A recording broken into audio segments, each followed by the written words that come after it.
Welcome to Let's Just Talk. I'm your host, Tom.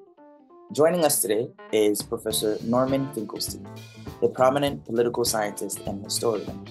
And Professor Finkelstein, instead of going through your bio as it is regularly done in the beginning of interviews, I wanted to share two quick anecdotes that speaks to who you are and the impact you've had on various generations, frankly, right? So bear with me.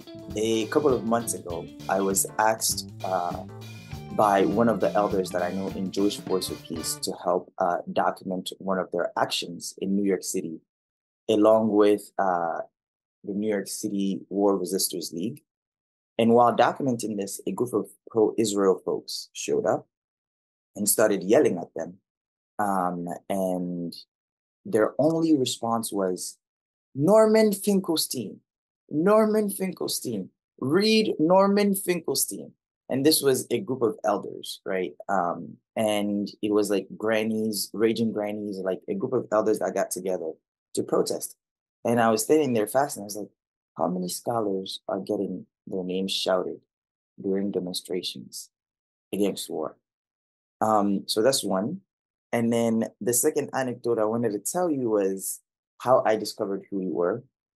I was in high school around 10th grade, learning about the horrors of the Holocaust and reading Elie Wiesel's memoir, and then went home one evening and went through this YouTube rabbit hole when I came across your lecture at the University of Waterloo. And during a Q&A session, you gave this fiery response to one of the questions, a young woman who was offended by some of the points you made. And in your response, you talked about your parents, right? Their experiences with the Nazi Holocaust and the lessons they taught you. And you ended your sentence with, if you had any heart in you, you would be crying for the Palestinians. And that was about 13 years ago or so. Go ahead. Hi. During your speech, you made a lot of references to Jewish people as well as certain people in your audience, not Jewish people in general, but certain people, especially in your audience, to Nazis. Now, that is extremely offensive when certain people are German. And they're also extremely offensive to people who've actually suffered under Nazi rule. I don't respect that anymore. I really don't. I don't like and I don't respect the crocodile tears the crocodile tears. No. I'm sorry, folks. Allow me to finish and allow me to finish. Listen, sir. Allow me to finish. Sir, I don't like to play the foreign audience the Holocaust card.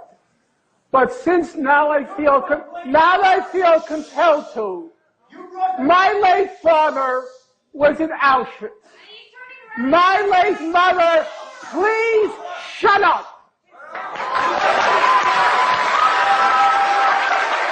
My late father was in Auschwitz. My late mother was in Majdanek concentration camp. Every single member of my family on my father's side, the Jews did not take arms against the Germans. My late father was in Auschwitz concentration camp. My late mother was in Majdanek concentration camp. Every single member of my family on both sides was exterminated. Both of my parents were in the Warsaw Ghetto Uprising. And it's precisely and exactly because of the lessons my parents taught me and my two siblings that I will not be silent when Israel commits its crimes against the Palestinians. And I consider nothing more despicable than to use their suffering and their martyrdom to try to justify the torture, the brutalization, the demolition of homes that Israel daily commits against the Palestinians. So I refuse any longer to be intimidated or browbeaten by the tears. If you had any heart in you, You would be crying for the Palestinians, not for what's inside.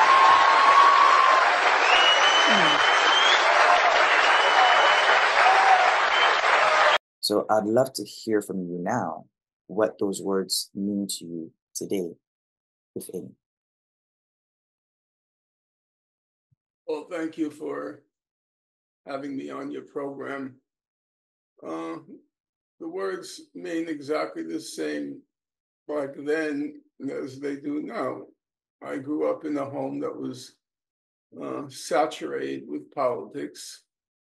My parents actually very rarely talked about the Nazi Holocaust. They were always, my father was absolutely silent. My mother was always trying to draw lessons from her experience, trying to understand her experience as she got older. And so in that sense, she referred to what happened. She never actually talked about the suffering. No, I know absolutely nothing. They never mentioned their family. So my mother mentioned her father. My father never mentioned anyone. I know nothing about my father's family. I actually know practically nothing about my mother's family. In any event, I mentioned that because I understood their feelings from how they reacted to the world around them, namely the war in Vietnam, the civil rights movement, which were the two salient or seminal political events of my generation. And they didn't talk about the Nazi Holocaust, they talked about the current, the contemporary suffering of people. So in the same way, we should be talking about the suffering of people now and what we can do to mitigate that suffering and not dwell on what's dead and gone. It shouldn't be forgotten. It shouldn't be forgotten, but to constantly recycle it in order to obscure what's going on now. My parents would never have done that. You know, Elie Wiesel was basically a complete fraud. Elie Wiesel, whenever a horror would occur, he would say, it's terrible, it's awful, comma, but it's not the Holocaust. And my parents were exactly the opposite. It's horrible, it's terrible. It was always reminiscent of their experience during the Nazi Holocaust. They didn't use the Nazi Holocaust to negate the suffering that people pass through now. They used the Nazi Holocaust to illuminate the suffering that was unfolding before their eyes. And that's how I was. And that's how I am. Thank you for that. We have a lot to get through. I will try to ask as many as we can with the little bit of time that we have.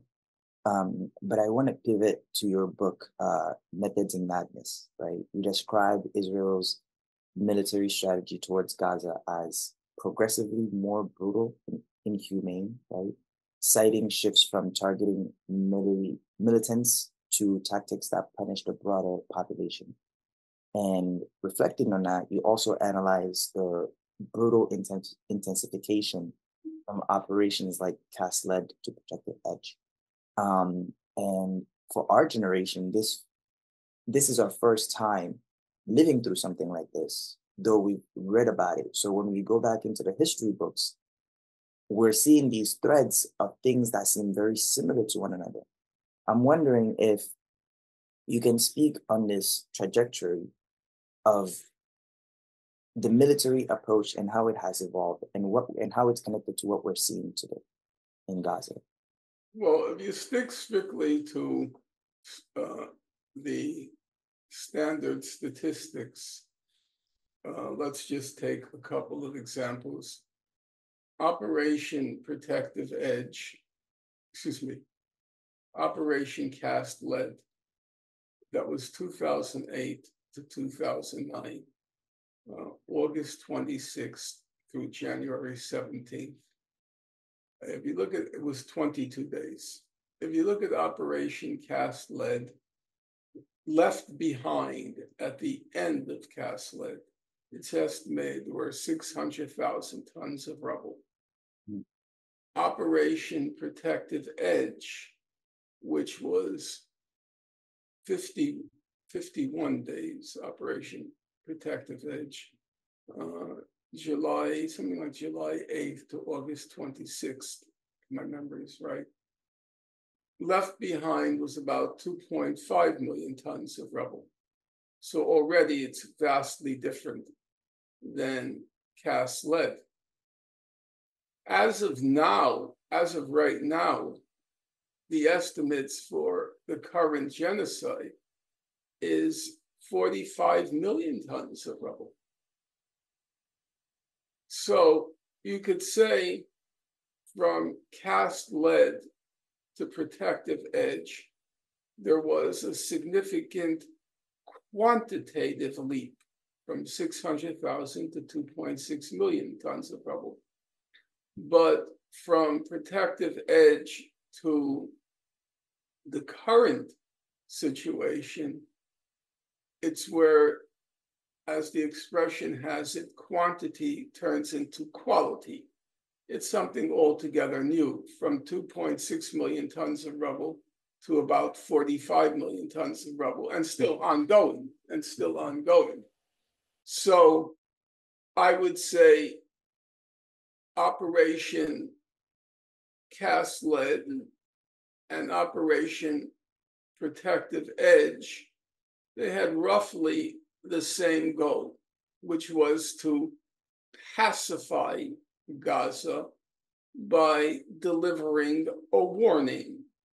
If you don't acquiesce in our rule, if you don't agree to be born into, to languish in, and to die in a concentration camp, periodically, as Israel called it, we're going to mow the lawn.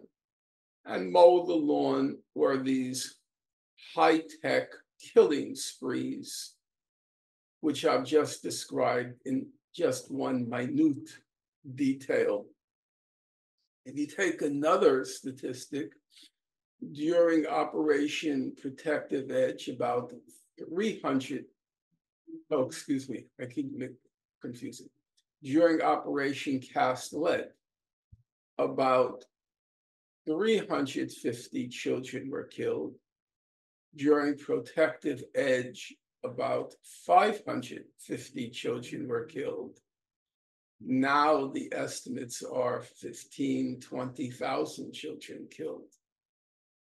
So as you can see, again, from Cast Lead 350 to 550, you would say a quantitative deterioration. But from Protective Edge to the current genocide, it's a qualitative leap. By qualitative leap, I mean something different is happening. In the past, Israel wanted to mow the lawn, these periodic killing sprees. Now, Israel wants to extirpate, that means pull out by the root. It wants to extirpate every blade of grass in Gaza. It's no longer wanting to pacify Gaza. It now wants to annihilate Gaza. It's a different goal, and that accounts for the qualitative deterioration, leap downwards in death and destruction. This is Israel's final solution to the Gaza question. That's what we're witnessing. But of course, the international community puts constraints, in particular, the US. The Prime Minister of Israel, this fellow named Benjamin Netanyahu, he is very attuned to the news cycle in the United States.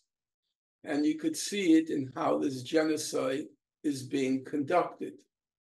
So at a certain point, approximately 2 or 3 months ago, every day, every single day, Israel has been committing a large-scale massacre in Gaza. 50, 60, 100. If you look at your Times today, just open up every morning the Times, another massacre. What's happening? What's happening is Benjamin Netanyahu knows we're in the election cycle, and therefore all the top stories are dominated by the presidential election, which means the cameras are now directed away from Gaza. And whenever an opportunity like that arises, Israel, the very minimal constraints on Israel, they're completely eliminated. And Israel is not a state. Israel is a death cult. It's a death cult. The population revels in the death and destruction of Gaza. It's a death cult. And now that the constraints have been lifted because of the presidential election, the madness has reached a point that's it's a sight to behold. It's a lunatic country. It's a death cult. It's not an army. Well, it is an army, but it's the Totenkopf. If you know from World War II, there was a division called the Nazi division called the Death's Head. The Toten means death, Kopf means head. The Totenkopf division. And Israel's army is a Totenkopf. It's a death head. So now the genocide has, since the announcing of Kamala Harris's nomination, really wasn't a nomination, there was no primary or anything. Since her nomination was announced for president, the cameras turned away, and it's just complete. It's pure, unadulterated, pristine genocide. Every day, another massacre. They want to extirpate, pull out by the root. They want Gaza to disappear. So Gaza, as we knew it, disappear. So we'll talk about the elections, and we'll also talk about genocide shortly. But you mentioned two things that I want to touch on. I don't want to miss that opportunity. You talk about Israeli society. And we're seeing now what's happening in northern Gaza, all over Gaza, to be honest, but the annexation of northern Gaza itself. I'm wondering what responsibility, moral responsibility, if any, do you assign to Israeli citizens and American citizens for our complacency? Because, you know, like Rashid Khalidi says, this is an American-Israeli genocide. Wondering if you could get us your insights and thoughts on, do populations that are complacent while their governments are enacting? Well, I wouldn't put the U.S. and the Israeli population the same category. Let's get the basic facts. Number one, Israel has a citizen army. Mhm. That means, with some minor exceptions, marginal exceptions, Right. the army is representative of Israeli society. Everybody passes through it. Mhm. So what you're seeing in Gaza is a representation of the mentality Mhm. of Israeli society. That's why when the death's head army of Israel, when it commits atrocities, they don't hide them. They post them on the social media because there's no shame in Israeli society because they all identify it. They were all there. Israel is a society of in total, it's a society of war criminals. They all pass through that army. It's not like in other countries where the army basically represents a fairly isolated sector in people who can't get jobs, where there's no draft and people go into the army or the armed forces. No, Israel's army is completely representative of its society. It's a society of war criminals. And that's why there's no shame in posting the videos of what they do to the people right now, what they do to the people of Gaza or what they do to the people of Lebanon. So it's done in the full knowledge and it's completely representative of Israeli society. In the case of the US, first of all, the polls indicate that the American people aren't supportive of what Israel is doing. A large percentage support an arms embargo or a reduction in arms supplies to Israel. So that's at the popular level. I don't believe the magnitude of the crime is in any way comparable between Israeli society and American society. Now, at the elite level, there is no question that were it not for the United States, Israel couldn't do anything. I mean, it couldn't. Yesterday there was a headline and there was an article in the Times by this guy named Mark Landler, Landler, for those of your viewers who want to check. And they said, and he writes that it's now clear that Israel is in charge in the Middle East and the US is a sideshow. Are you serious? Can you be such a brainwashed moron as to believe that? Can Israel even breathe a single breath without the US support? Take what happened or didn't happen in Iran. Why do you think Israel's response to Iran was so mild as compared to what was being said would happen or projected would happen? It's perfectly obvious that Israel has said no. My guess, but it's pure speculation, my guess is that behind the scenes, Russia and China told the US, you're not taking down Iran.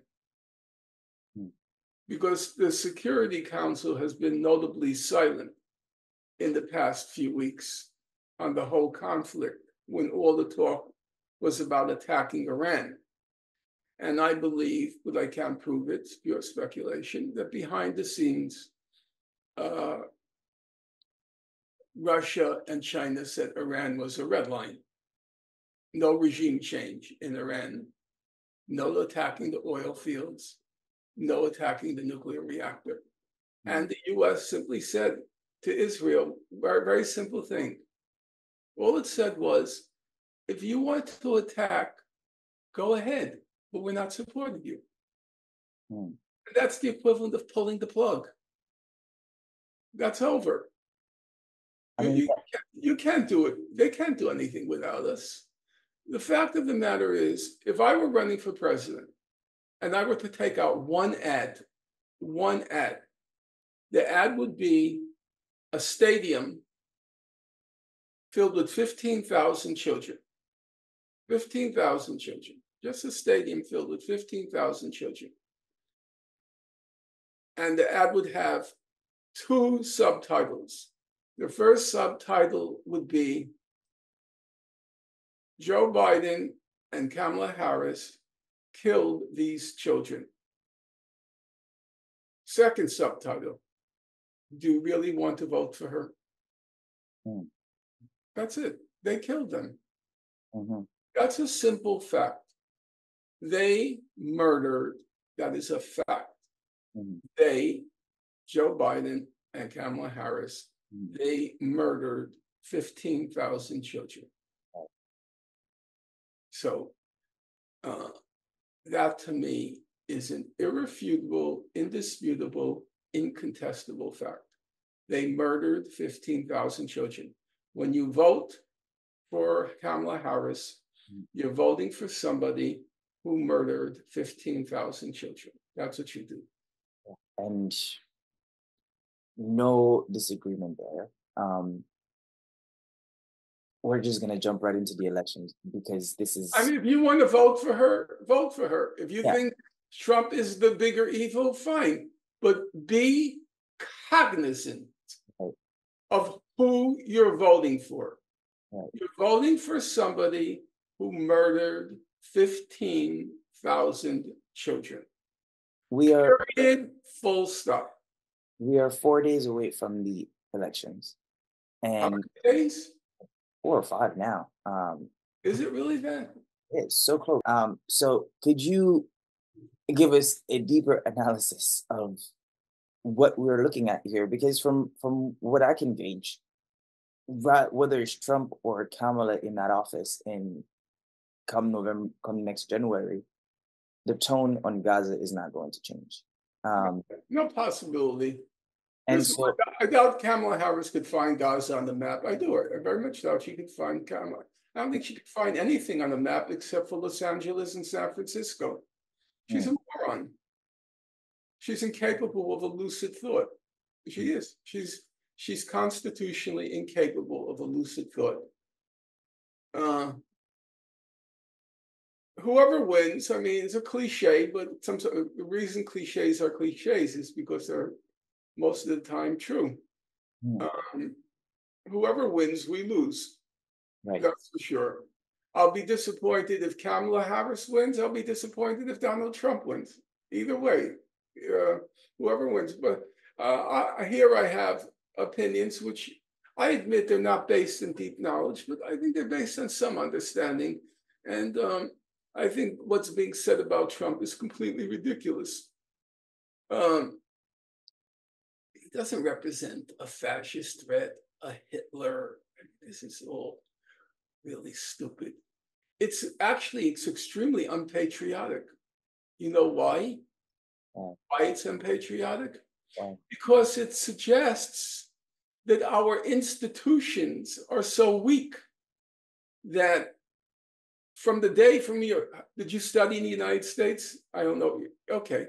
So from grade school, we're constantly taught about what's called the checks and balances of our system. Checks and balances, which means if any department, the 3 major divisions, the judiciary, the congressional, and the executive, the legislative, congressional, if any department starts going outside its bounds, then there's another division that checks it or balances it. So if the executive gets carried away, the judiciary or the legislative step in, okay? So our system has been around for a very long time, okay? And the institutions in our system are deeply entrenched. So you're telling me our system is so fragile, our system is so vulnerable that one single individual can shatter overnight the checks and balances which from grade school we've been taught and I think it's correct, have been entrenched in our system, that doesn't sound very plausible to me. It's also very unpatriotic. Let's take a simple example, okay? So you take the justices on our Supreme Court. Let's take two who I know reasonably well. Justice Roberts, the Chief Justice of the Supreme Court, and Justice Gorsuch. Now, both of them are very smart. No two ways about it. Roberts is very impressive. I've read his decisions. I've read his dissents. He's a smart guy. They're both 100% pro-business. They love the system. They love the system. The system works for them. The system works for business. It works for them. Do you think that they would allow a Donald Trump to take a sledgehammer to the system? I don't think that would happen. If he attempts to do certain things, I think, which certain things which are not just pro-business, but which threaten the whole system that checks and balances the Constitution, which threatens the whole system. Would they give him a green light? No. Because they like the system. The system works as far as they're concerned. It works for them. They don't need to destroy it. When you look at the history of fascism, when does fascism arise? Fascism arises when there is a real threat to the system, be it in Italy, be it in Germany. I know the German case much better than the Italian case. There was a robust communist and socialist party in Germany. There was an economic depression. The system seemed not to be working, and there was a threat of the system being overthrown. And at that point, the German elites were willing to acquiesce in a Hitler coming to power because the system was under threat. Now, had there been right now in the United States, had there been a left, a real left, okay, then I would say, yes, it's possible, even plausible, that the Supreme Court justices, right now it's basically 6-3, the 6 conservatives on the court, Amy Coney Barrett, Alito, Gorsuch, Roberts, Thomas. For some reason, the 6 slips my mind, but they'll come. Kavanaugh, right, the football player. Kavanaugh. Yes, they would probably go along with what was in Germany called the emergency regulations, which inaugurated the Hitler era. Okay, they would go along with it. But there's no threat now. There's no left. There's nothing. So why would they concede all this power to Trump? Why would they do it? They like the system. The system works for them. Why would they concede that power? So all that talk about Trump being a new Hitler and we're on the verge of a Nuremberg, it's complete, in my opinion, it's complete nonsense. What is true is, look, Trump is a very petty person. I mean, who can imagine the presidential debate, this one and only presidential debate, it got reduced to, my crowds are bigger than your crowds. This is 5th grade. This is 5th grade, or the locker room, or a locker room talk reenacted on the presidential debate stage. Mine is bigger than yours. So, so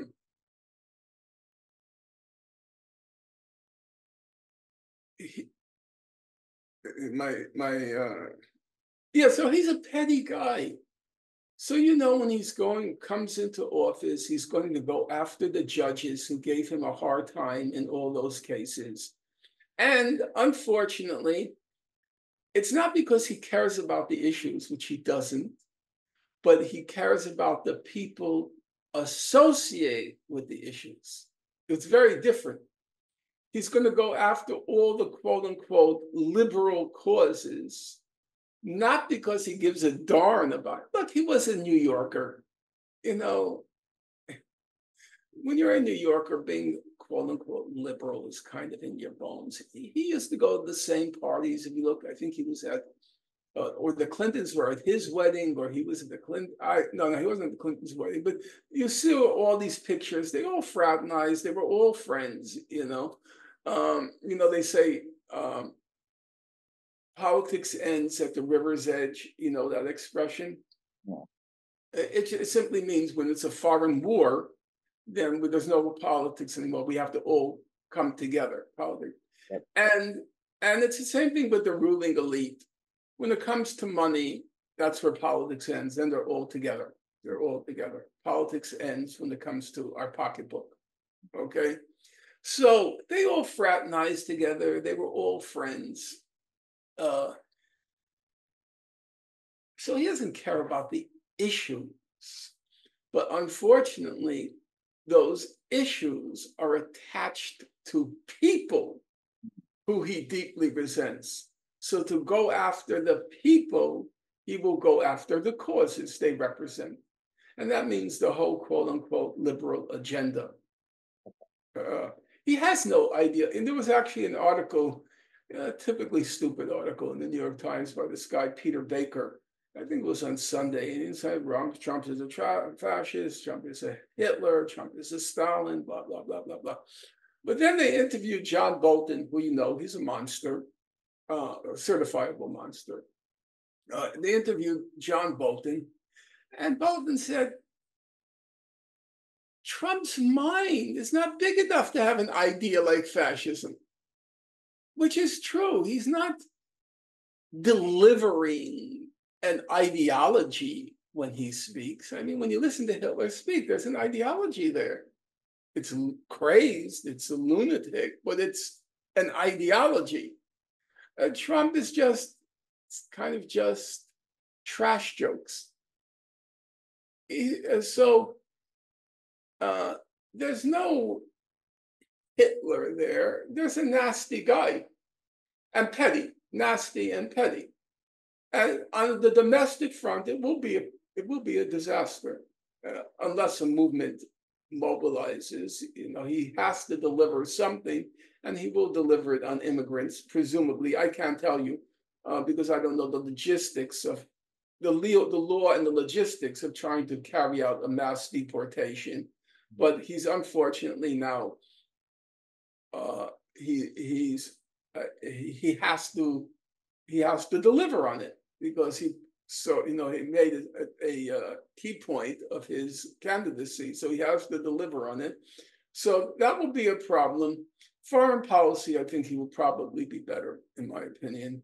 I think he's a bully. He's not just a fifth grader pettiness, but he likes to bully weaker places. So he'll go at Gaza, bomb it to the Stone Age. Iran, he may give Israel the green light. But on Russia and China, because they're strong, that's all he respects. He respects power. He will not, in my opinion, he won't tangle with them. Because Trump is fundamentally, when you get older, it's a question of a leopard can't change its spots. He's fundamentally a real estate developer. And what does that mean? I know this is going to sound petty, but I think it's true. He doesn't like destruction. He likes construction. He's a real estate developer. When he looks at the country, his first reaction is not what its politics are, not what its population is, not what its culture is. His first reaction is, how many hotels do they have? How many golf courses do they have? How many casinos do they have? Are there prospects for Jared to develop there? That's all he thinks about. His mentality is not fundamentally one of destruction, in my opinion. Now, he is a bully. And so with weaker places, yes, destroy. I know that. Pulverize. But with places like Russia and China, I don't believe so. So I think on foreign policy, he'd probably be better. I mean, what I'm taking away from this is an indictment of the system, that the thing that it produces for us, the illusion of choice that it gives us, is a Trump and a Kamala, when this country is filled with some of the most brilliant people. Yeah, I think it's a devastating indictment of our system, the state of our system, that in the last presidential election, out of 370 million people, the best they could come up with, our system could produce, our system could yield, was Trump and Biden. And this time, the best our system could produce out of 370 million people, many of whom, as you said, are very brilliant, very talented, very gifted, was Trump and Kamala Harris. It tells you the system has reached a phase of decline, which it seems it can't repair. It's unable. A body can be in decline, and this is still, the human being has tremendous recuperative powers. And so somebody could be very ill. I remember I was struck when my parents passed through the concentration camps, and my father passed, and the death camps. They were in Majdanek and Auschwitz. And yet I have hanging on my wall pictures of them from 1947, which is 2 years after they were liberated. Now, I was told when my mother was liberated, she lost all her hair. She was not able to speak for 6 months. Her friend told me that. She never told me that, my mother. And yet, if you look at the pictures, or hold on for one half second, I'm going to just bring them over to you.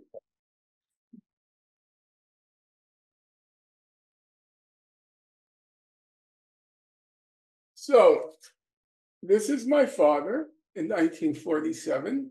Handsome gentleman. Yeah, very handsome guy. Is it clear on the screen? Yeah, it's clear. It's clear. We can see. And let's just wipe off the dust.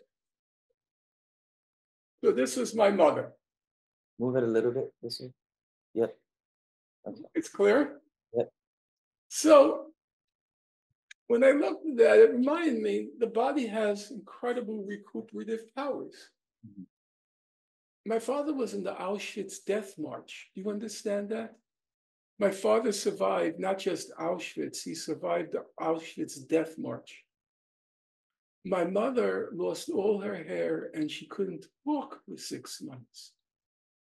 But our system, it has had demonstrated a capacity in the past during moments of challenge, be it the Civil War or be it the Great Depression, to produce pretty impressive figures, an Abraham Lincoln or a Franklin Delano Roosevelt.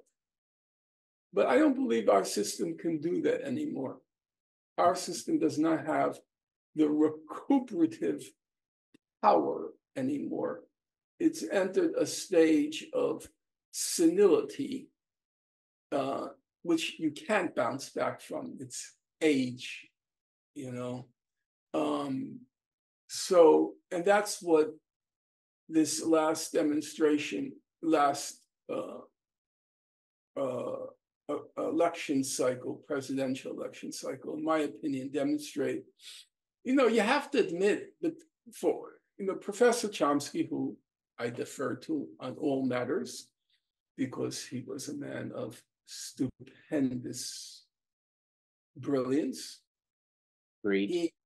He said that the Republican Party is the most dangerous institution in human history. And I'm not going to dispute him. I'm not going to argue with him. I will just say an and, not a however. And it still must be said.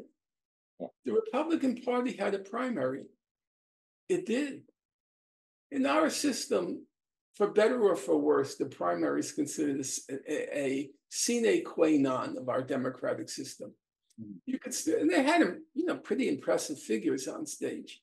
Vivek Ramaswamy, nobody's fool, very smart guy. Ron DeSantis, very smart guy. If you look at his academic pedigree, very impressive. And then there was Nikki Haley, not very impressive, but she was a candidate. Chris Christie. It was a crowded primary of not second-rate people, a lot of them. The Democratic Party had nothing. They had nothing. Where did Kamala Harris come from? What is Kamala Harris? She couldn't even win her own state in the primary. She didn't get one delegate in 2020. She's a complete zero. But we have joy. Excuse me? But we have joy with Kamala. Yeah, joy. You know where joy comes from? It comes from North Korea. They always used to say, when Kim Il-sung, he was the head of state of North Korea, and then he was passed on to his son. And we were all in joy at his, being anointed the successor to his father. Joy. It's just straight out of the playbook of the most retrograde ex-communist, they were never communist societies. Joy. I mean, even to this day, if you were to ask 370 million people, what is Kamala Harris's platform? What is her platform? What she stands for? I don't think a single person could name anything. I really don't. Let me bring us back. We have 10 minutes left. I had so much more planned to talk to you about. I wanted to talk to you about Lebanon. I wanted to talk to you about Iran. I wanted to talk to you about the media representation of what's happening. I wanted to talk to you about the student protests in the United States and the future. I read somewhere in the grapevine that you're writing a book about the future of, Gaza or Palestine or something around there. Not the future. Not true. Okay. I'm writing a book on the corruption, what's called Gaza's gravediggers, and an inquiry into corruption in high places. It's about the various institutions that failed Gaza this past year. There's a lot to talk about there as well. But we don't have time to touch on many of these important things. And if we're going to talk about them, I want to do them justice and give them the time that they deserve. So that being said, the last 5 minutes, I want to keep going on this thread of elections. You talked about Kamala, you talked about Trump. Bringing back Chomsky, one of the things that I learned, listening to him, reading him, watching him, is like, when you're voting, we've created this celebrity culture around presidential candidates in the United States. And that often leads us to look at the individual rather than the establishment and the system and the institutions that they represent. So like when he makes the argument that the Republican Party is the most dangerous party in our two-party system, and that, they've abandoned parliamentary politics, they don't believe in climate change, they don't believe in, they're brought up by the elites, sorry, the Democrats. Yeah, I left out that there will be a disaster in climate. Right. So, and he believes that there are two existential threats to organized human life, climate and nuclear war. So I'm wondering if, your indictment of Kamala, if you can indict Kamala. There's nothing there. There's nothing to indict. No, there isn't. Right. There's nothing there. Let me pose the question. And I refuse to play along with this game that there's something there. She's a nullity. She's an empty set. There's nothing there. No arguments here. My point is about, if you're choosing a Trump, you're choosing Republicans, the institution. Whereas if you're choosing a Kamala, what do you say to those who argue that? And if you're choosing a Kamala, you're choosing the Democrats as an institution establishment. Because we don't have the choice of third party. I agree with that. I agree with that.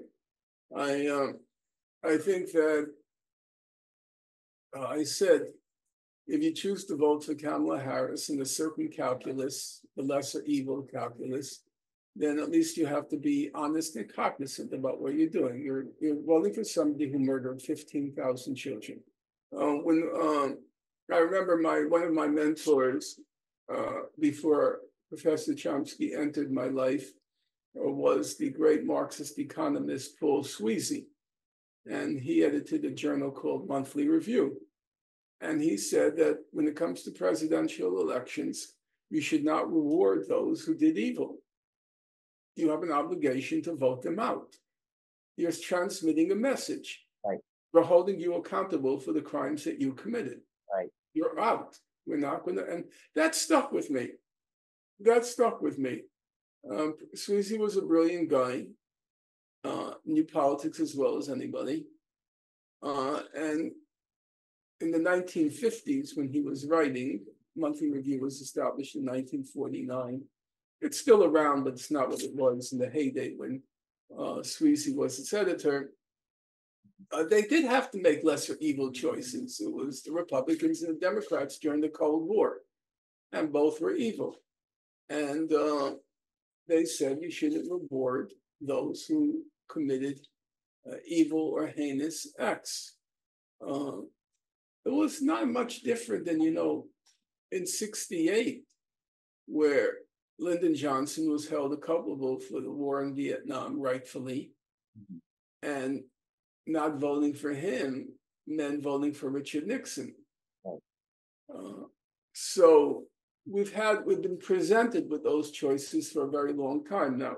Professor Chomsky would say, no, it's a very different picture because by current standards, Nixon was a liberal. Nixon actually was the one who started affirmative action. Yeah, I see that. As I said, I think that domestically, Trump is worse. Climate change, Trump is worse. If you take the three biggest challenges facing we as Americans, first, the economy, probably, it's hard to say in the economy who would be worse. Aspects, Trump would be worse. Aspects, the wages of African-American men went up under Trump. They stagnated under Biden. So it's hard to give a precise picture, but climate change, Trump is clearly worse. War, I think, Harris would just be a front. I mean, she doesn't know what she's talking about. So the people she brings into power will probably, in my opinion, will probably be worse. I mean, I don't, Blinken and Sullivan for another 4 years, thanks, but no thanks. That's what we'll have. We'll have Blinken. You think about, I'll be honest with you, you always have to face this question. When you have an institution of such vast power like the United States, you have to ask yourself the question, do you prefer a competent or an incompetent leadership? Trump will be chaos. It'll be anarchy. That's why the CIA opposes him. All these defense officials saying, no Trump, no Trump, no Trump. The NATO doesn't want him because they know it'll be complete chaos. It'll be complete anarchy. The guy, he's a wingnut. He's a nut, So they're all afraid because he's going to upset the system. He's going to upset the gears in the system. He's going to keep throwing wrenches. I mean, what's his favorite line? What's his favorite line? You're fired. You're fired. He likes the chaos. He likes the anarchy. And a system can't function if every 6 months somebody's being fired. It can't work. It doesn't work. It's chaos and anarchy. So you have to ask yourself, at this particular moment, which do you prefer? Do you prefer competence or chaos? I'll tell you the truth. I know this is going to sound very irresponsible, and maybe it is irresponsible. I prefer the chaos. I prefer Trump firing every few months his Secretary of State. I prefer that to Blinken. I do. Well, I want to respect your time. We're coming close to an end. I live in New York, so I don't technically have a choice with our system. So I'll be casting my ballot for a third-party candidate just because I cannot bring myself to vote for Kamala Harris For child killers. or Trump, for that matter of No, fact. I would not vote for Trump. I'm telling you, whoever wins, we lose. Yeah. At the end of the day, we're the losers of this system. And until you want to validate a party that had no primary. You want to validate a prime the most elementary aspect of our democracy, of our bourgeois democracy, not even a primary. She was handpicked by basically first Biden. And you know why Biden nominated her. You know why Biden. Do you remember the sequence? so easy. What? I said one of the reasons there was only one reason why he nominated her. You know why? He was sure she would lose. And he was going to stick it to them for throwing him out. So his basic message, you don't want me?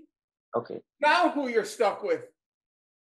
And when he did that, if you remember the party elders, Nancy Pelosi, Chuck Schumer, and Barack Obama, none of them endorsed her at the beginning because they knew disaster. They knew Kamala, 0, 0, 0, 0, -1. No, we can't do this. And then, unfortunately, they got stuck with the identity politics. If they didn't endorse her, well, one of their basic constituents is Black women and women in general. So it's going to be said, oh, you didn't endorse her just because she's a Black woman. And that would kill their base. So they got stuck with her. She's a complete 0. Wow. And they were the ones that decided. It was first Biden, then Pelosi, Schumer, and Obama. So when you vote for her, and if she wins, you're validating the system, which doesn't even have a primary. Doesn't even have a primary, has nothing. Nothing, no. I think they deserve to lose. But that does not mean I believe Trump deserves to win. Right. And I'm not counseling anybody on that particular point. I'm not counseling them. You use your own judgment. I couldn't support a candidate that presided over the murder of 15,000 children, or 20,000, or maybe 30,000. Nobody knows. The figures are now floating like 200,000 or 300,000 were killed, and half were children. Because Gaza's population is 1/2 children, so roughly it would be about 150,000 children are killed. So you want me to vote for that? No, lose me out. Well, Professor Finkelstein, thank you so much for being on Let's Just Talk. And I look forward to continuing these conversations with you. Okay.